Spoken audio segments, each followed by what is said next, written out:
ઓબામાનો phone આવ્યો આપણા વડાપ્રધાનને, હું તમારા દેશમાં આવું છું. તો આપણા વડાપ્રધાન કે પધારો, તારીખ નક્કી થઈને કઈ ફ્લાઇટમાં આવશો ને કેટલા વાગે પહોંચશો ને અમારો ડ્રાઈવર એરપોર્ટે લેવા આવશે ને એ નક્કી થયું.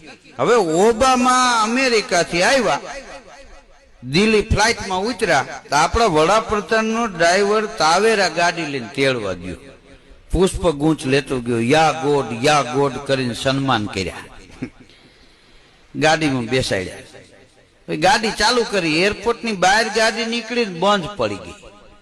1 સેકન્ડમાં ડ્રાઈવર દરવાજો ખોલી નીચે ઉતરી ગયો, પાનું પકડ ને ડિસ્મિટ ને હથોડીને લઈને બોનટ ખોલ્યું, કઈક ટક ટક કર્યું, બોનટ બંધ કર્યું અને સ્લેપ માર્યો, ગાડી ચાલુ થઈ ગઈ.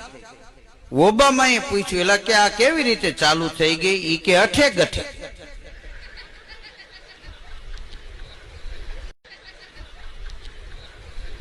આગળ ગયા ને ત્યાં ઓબામાને મોબાઈલ આવ્યો, ઓબામા કે હેલો, ત્યાં મોબાઈલ બંધ થઈ ગયો. આપણો ડ્રાઈવર કે લાવો મારી પાસે. 1 સેકન્ડમાં બેટરી કાઢી નાખીને 2-3 ફૂંક મારીને બેટરી ફિટ કરી મોબાઈલ ચાલુ કર્યું, મોબાઈલ ચાલુ થઈ ગયો. ઓબામાએ પૂછ્યું આ કેવી રીતે ચાલુ થઈ ગયો? ડ્રાઈવર કે અઠે ગઠે. ત્યાં વડાપ્રધાન પાસે પહોંચી ગયા. 4 દિવસ ઓબામા રોકાણા. 5મા દિવસે ઓબામાએ રજા લીધી કે હવે મને રજા આપો.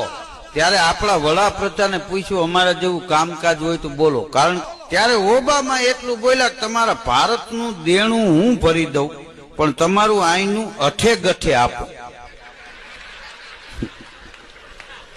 તો આપણા વડાપ્રધાન કે અઠે ગઠે તો અમારો દેશ હાલે, એ થોડું દેવાય.